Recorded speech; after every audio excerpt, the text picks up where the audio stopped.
Welcome to Next in Tech, an S&P Global Market Intelligence podcast where the world of emerging tech lives. I'm your host, Eric Hanselman, Principal Research Analyst for the 451 Research arm of S&P Global Market Intelligence. And today we will be discussing connected vehicles with two returning guests, analyst Mark Fontecchio and senior analyst Johan Vermij. Gentlemen, welcome back to the podcast. Thank you, Eric. It's good to be back here. Yep. Thank you, Eric. So we've talked a lot about the various aspects of the Internet of Things. We've talked about some vehicle perspectives. What I wanted to do is really sort of get into the connected vehicle itself and a lot of the different aspects. And it really is that sort of the culmination of all the different pieces of managing. We've talked a little bit about autonomy, all the different aspects that come together. But really, it is that epitome of digitized environments, things that are generating a lot of data, consuming a lot of data, and a lot of the interactions that start to make a lot of the different actual implementation details so interesting and complex. And Mark, there's a Voice of Connected User Landscape study that's out recently that's got some perspectives on this. So what's the study say? Yeah, so in terms of the study and the survey, I think it's kind of important to set the ground rules on what the survey covered. So what do we mean by connected vehicles? And then what do we mean by connected vehicle services, which is what this survey sort of entailed. So for this particular survey, it was fielded in January. We asked about connected vehicle services from automakers, which we often call OEMs or original equipment manufacturers. And so really, the most familiar one that listeners will probably know about is GM OnStar, but all of the OEMs, or nearly all of the OEMs, have some version of that. So Toyota has Entune, Chevrolet has MyLink, BMW has Connected Drive, kind of goes on and on. And so these OEMs, they're trying to be part of, what we might call the subscription economy. We all seem to have a lot more subscriptions than we used to, streaming media subscriptions, meal kit services, monthly shaving clubs, you name it. And so the OEMs kind of figure, hey, why not us? Why can't we get consumers to pay for another subscription?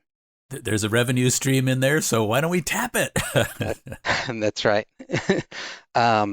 So what we're seeing in this study data about the adoption of connected vehicle services, I think the top line takeaway is that the adoption growth thus far is extremely slow, if not flat.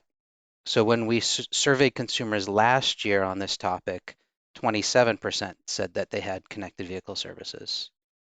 This year, that number inched up to just 29%. So that's pretty much within the margin of error. So I think that's the main takeaway from the survey, and we can kind of build off that in our discussion. Well, it raises that interesting question, which is that piece of, we're happy to consume a lot of subscription services when they've got, what's primarily an entertainment focus. But we start thinking about the transition to what that looks like for the vehicles we drive. That's a slightly different kind of thought. And we think about, vehicles generally. It seems like that hasn't been something where we've expected that there is some sort of monthly tie that's specifically tied to the vehicle. Now, of course, we do this for communications. We got cell phones. We've got all these different things that we subscribe to where we've got value that's really abstracted into the communications or the video or the music or all the entertainment pieces that are there. But it seems like looking at cars, that it hasn't extended in quite that same way. Any ideas from the survey what attitudes are about that, or is it something that's sort of beyond that typical thinking? Yeah, that's a really interesting point, and I think a lot of it just comes down to consumer expectations. Many years ago, if you think about media in general, many years ago, people did not pay for watching media on their television. They had the rabbit ears on top of their television, and they got the channels that a specific number of channels that they got, and they got it for free. And then kind of moved into cable subscriptions, and so consumers have slowly kind of gotten used to paying that monthly subscription fee of some kind for television services that they want. And so that's kind of made it a little bit easier for those streaming media companies like say a Netflix or a Hulu or what have you to charge that service. Whereas something with vehicles and connected vehicle services, consumers just aren't used to paying for that in any way. Like you said, they're used to paying for a smartphone subscription, or they're used to paying maybe even for a streaming media service like Spotify or something like that, but they're not used to paying connected vehicle services.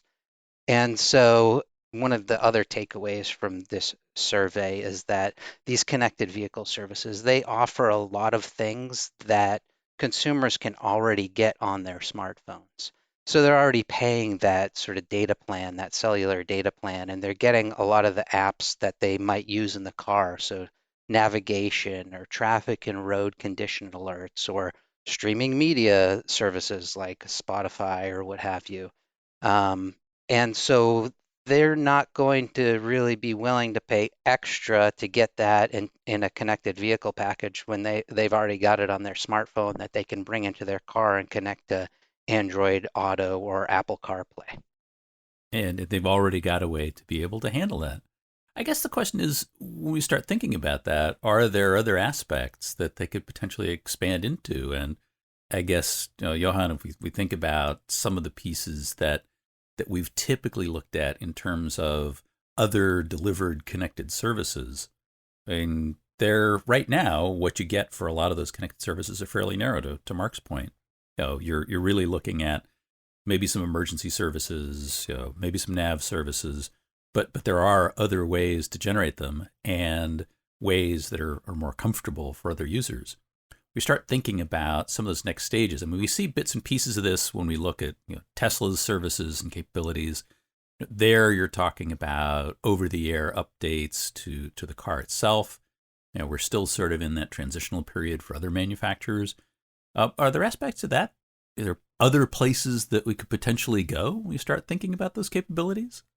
So yeah, Eric, we did ask consumers what connected vehicle services they think are worth paying for. That was a new question that we asked this year.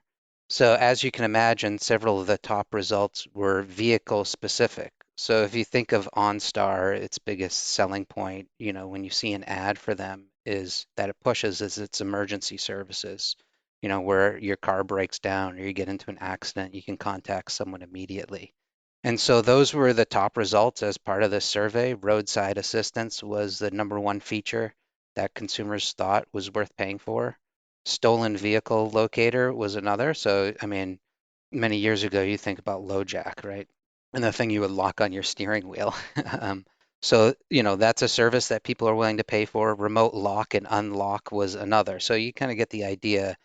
If the OEMs want consumers to sign up for their connected vehicle services, they need to be services that can't be as easily done on a smartphone. And then you kind of take it beyond that. You're kind of mentioning over-the-air updates that Tesla provides, and then some sort of assisted driving features or autonomy features, or even sort of customized cockpit features that could be included. Like, say you have two people in your household that are driving the car. One person gets in. If their smartphone is connected to the vehicle, then the seat lines up in the perfect spot. And, maybe for one household member, the seat warmers come on. And for the other, the temperature gets turned down to 65 with the AC blasting, because that's what that person wants. So you can see that there's a lot of opportunity and potential for growth and improvement in these connected vehicle services for sure.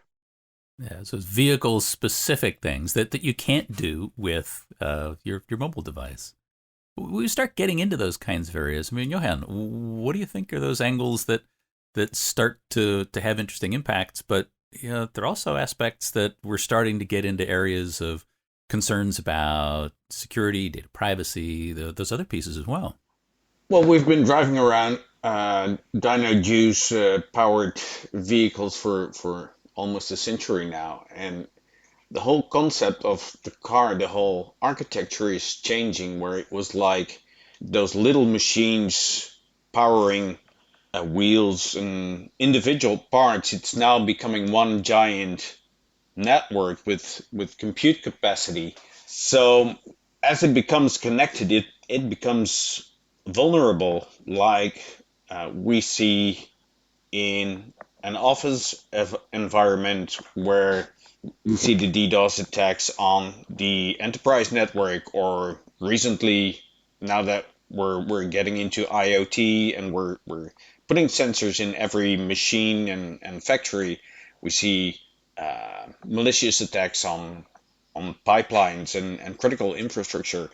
And I think a lot of people are worried about this moving towards their vehicle, because I think that's one of the main inhibitors for adoption of autonomous vehicles, is that they know they speed with 100 miles per hour, or have the feeling that they're in control, especially in Europe, driving stick shift. And what if you have to give that control to an artificial intelligence? So that raises the question of, and not only the artificial intelligence, but just ownership of the data, because as you're identifying, we throw off a lot of data, and there's been, I don't think we've got numbers on a lot of the onboard data monitoring that's happening with insurance companies, which are, you get a favorable rate if you feed us the car performance data. But clearly, there's a segment of the population that's going to be concerned about disclosing that data.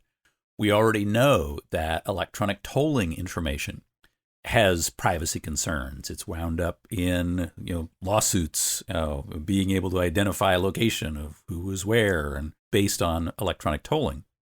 Maybe what we wind up needing is the manual transmission, the stick shift, for how we expose data.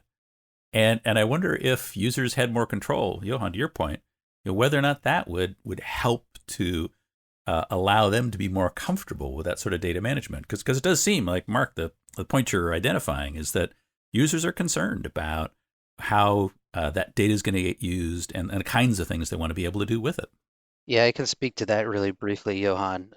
In our survey, in addition to asking about these connected vehicle services, we actually asked about usage-based insurance. So, you were mentioning that earlier, Eric, in your question. And so there are not very many people who have usage-based insurance right now. So that's basically the concept of, you have a plug-in device or a smartphone app that monitors your driving behavior. So, it makes alerts when you're braking hard or accelerating too hard or turning too quickly.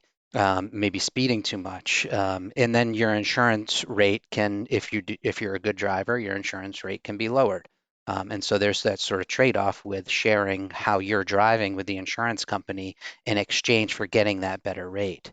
And so, the majority of the consumers that we surveyed, the vast majority, I think it was only about 1 in 10 said that they actually have UBI, or usage-based insurance.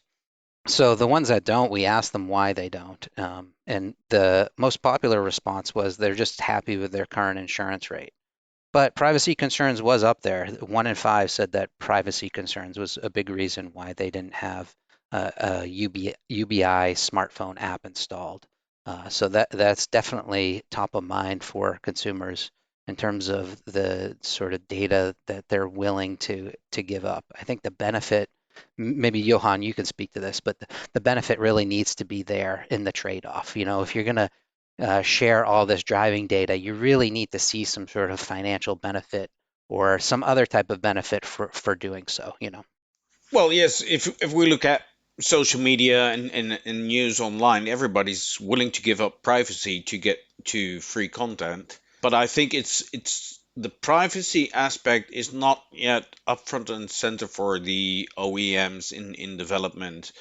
I think their focus primarily lies with that security of securing the vehicle, and in getting that trust for autonomous driving and preventing AI bias. The privacy, I think we're now buying our first generation of smart cars that collect this privacy sensitive data, and that it will get more important once we get to that point when there will be a big aftermarket, in secondhand car sales and spare parts. And you know, if you buy a new secondhand or replace your navigational system, and you get the navigational system of an important public person, and you see where he's been for the past 2 years every week, then well, then yeah, you will have a concern as an automotive company. So I guess the question that gets to is that you're talking about some relatively high level concerns about the data privacy pieces and potential data exposure. We went through what? It's been now at least 5 years since we ran through a lot of the car hacking that was going on. People who were taking over cars, basically hacking in through various car sensors that were poorly protected, and being able to steer the car, hit the brakes, disable the brakes, all these other scary scenarios. Do you think people have gotten over that piece? Are they less concerned about those fundamental aspects, or is that still looming back there? I think the industry has made big progress in that regard. Similar to the general IoT deployments, the first sensors were okay. It's cool what we can do, and now everybody's thinking about security, and we have updated regulations. The industry really has started to take the connected car serious. Companies have started to address security in a variety of ways, such as, for instance, semiconductor vendor Rambus, which is addressing the challenge at the silicon level, or Segregator Labs addressing the root of trust for components through public key provisioning, or even companies like NXM Labs providing blockchain-based security. Then there's Caramba Security, which brings its Carwall offering and SafeCAN to authenticate messages on the CAN bus level. And other vendors in the space include industry vendors like Harman and Continental, and some tech companies like Thales, and some startups like Guardnox, SaveRide, Upstream Auto, and Vector. As far as I can see, and I don't know if that survey data taps into that as well, is that the primary concern for consumers, not as much the privacy or the car being hacked, but I think the biggest fear is in can I trust the AI to make that right decision? And I think that's one of the focus points for the automotive industry as well. If I look at the most recent NIST publication of March 2022 by the National Institute of Standards and Technology, it released a special publication for managing bias in artificial intelligence. It's like, okay, how do we program that AI to make the right decision, and can we trust it, and is it accountable? For instance, if you have that old trolley conundrum where you have to choose which one dies and which one lives. Do you hit the brakes, and do you kill someone that's hitting you in the back and save someone in front of your car, or the other way around? How do you make that choice, and how do you program that AI? And everybody that's programming AI puts in bias to somehow capture in algorithms what do you think is important in life. Do you kill an old man and save the young people? Or in a different society where there's a huge respect for elderly people, do you program it the other way around? Or in the US, well, you tend to save a human life in favor of a cow, but in India, maybe it would be the other way around. So how do you manage that AI and have it accountable? Well, there's a lot that starts to get into that sort of situation when we're dealing with much more complex issues.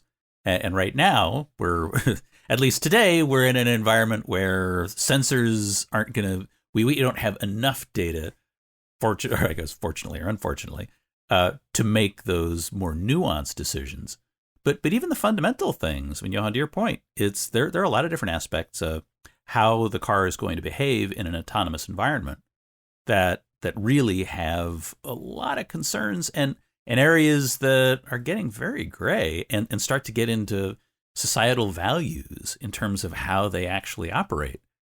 And I guess I wonder, is that the advantage of a connected vehicle, is that you could in fact dynamically change what's there. I mean, when you've got Teslas who have got all these joke features, for I don't know, for those of you who haven't heard it, with your Tesla, you can download a whole bunch of different things that are just sort of goofy, not particularly functional aspects that to the car itself. Some are functional, in which what noise is the car going to make when it's proceeding slowly, so that you can let pedestrians know you're coming. To playing gags on people who are actually passengers in your car. There's a lot that's in there that starts to get into some really interesting areas that we haven't traditionally associated with cars. And Mark, I think it gets back to your original point. These are things that they're vehicle associated aspects that are a big part of this, but maybe the change that's necessary is to start to expand what are those set of expectations. Yeah, to Johan's point, we don't ask about autonomy in this particular survey, but another survey we do, and I would concur with Johan in terms of comfort levels. I think the comfort level is less about automotive hacking and more about just being out of control of the vehicle.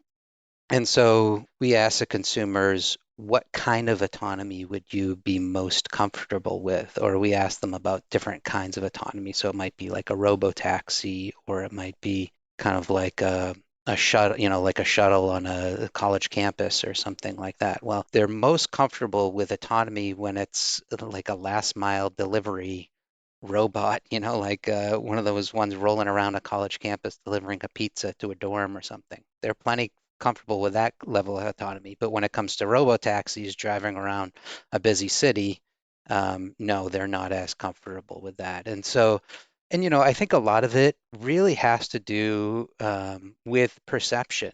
If I think it was a couple weeks ago, an autonomous vehicle was pulled over.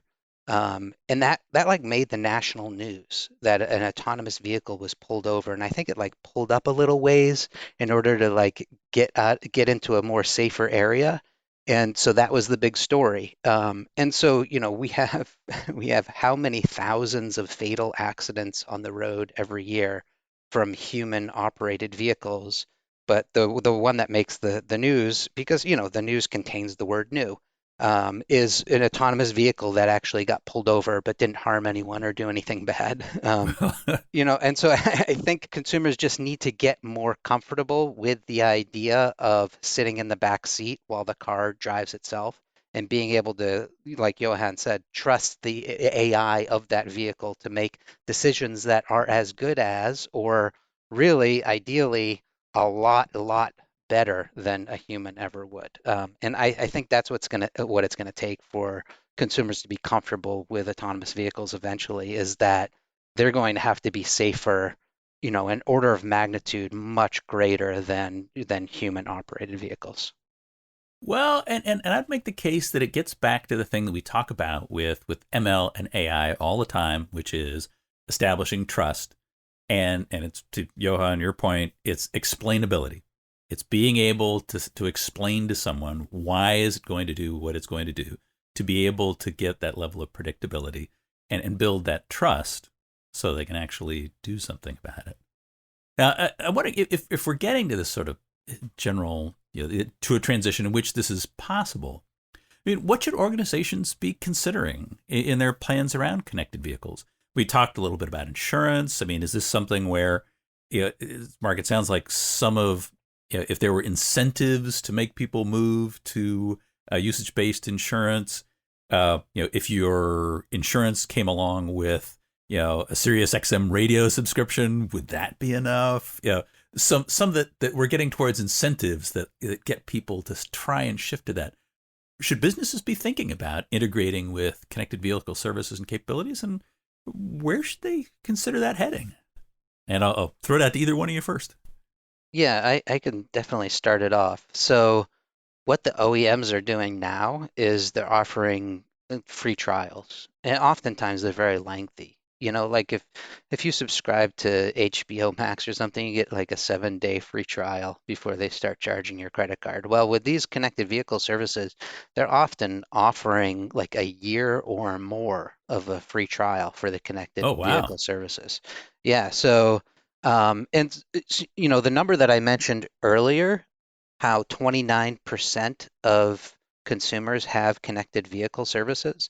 Well, a lot of them are only about half of that 29% are actually paying for it. The rest of them are on some kind of free trial. Oh, Yeah, yep. and so Uh-huh. now that kind of sounds like not very good news for the OEMs, but there's a bit of a silver lining because those that are on a free trial, about half said they plan to continue the service when the free trial is over, and only one quarter said they weren't sure. So only one quarter said no, we're not going to continue it Oh, after the free trial.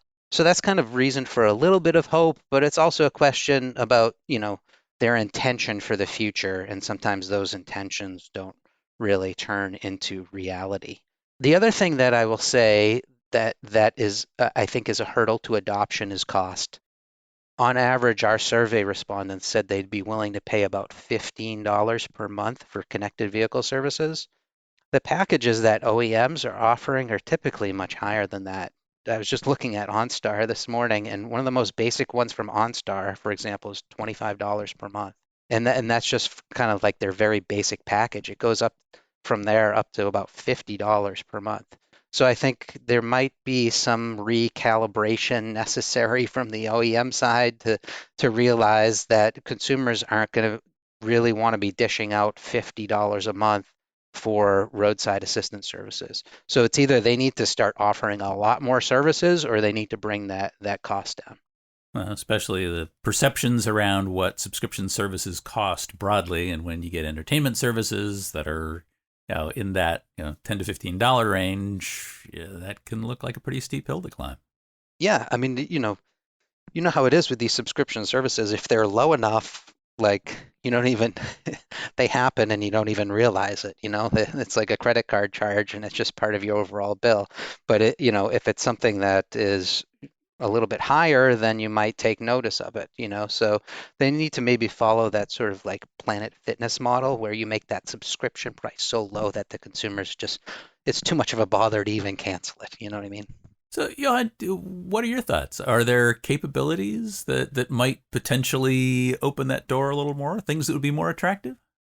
What do you think, Johan? I mean, I kind of mentioned those sort of customized cockpits features. I think, if OEMs started offering that a little bit more, then that could be incentive to pay more. I do think that if there's some way for, like GM OnStar, they have their own insurance division. So you can get insurance through GM OnStar, and conceivably get better rates if, you have good driving.